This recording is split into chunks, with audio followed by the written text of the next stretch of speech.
Tere, mina olen Ingrid Maadvere ja täna vaatame, kuidas laadida endale arvutisse selline programm, nagu seda on Second Life. Kõigepealt pean ma minema siis aadressile secondlife.com ja siis mul avaneb selline lehekülg. Ja kui ma nüüd kerin siit allapoole, siis ma leian ka sellise koha, kuhu on siis kirjutatud Download Second Life. Nii, klõpsan selle peal. Ja nüüd edasi on mul siis oranž nupp, mis võimaldab mul selle programmi alla laadida.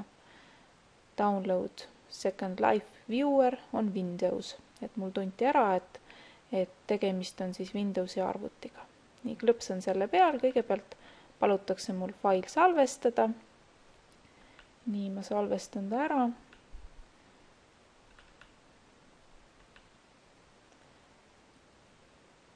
Ja siis võtab natukene aega, et see programm siis mulle arvutisse alla laetaks.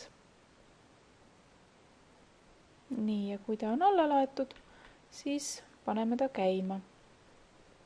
Klõpsan nupule yes.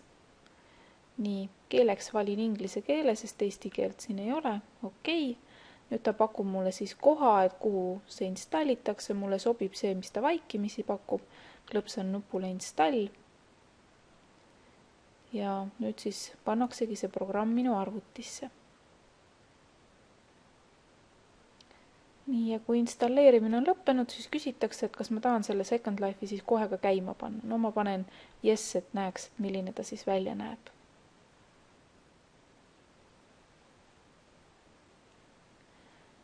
No nii, nüüd on mul siis programm alla laetud ja nüüd mul ei ole siis muud teha, kui kas endale konto teha või sisse logida ja vaadata, mis seal pihta hakata.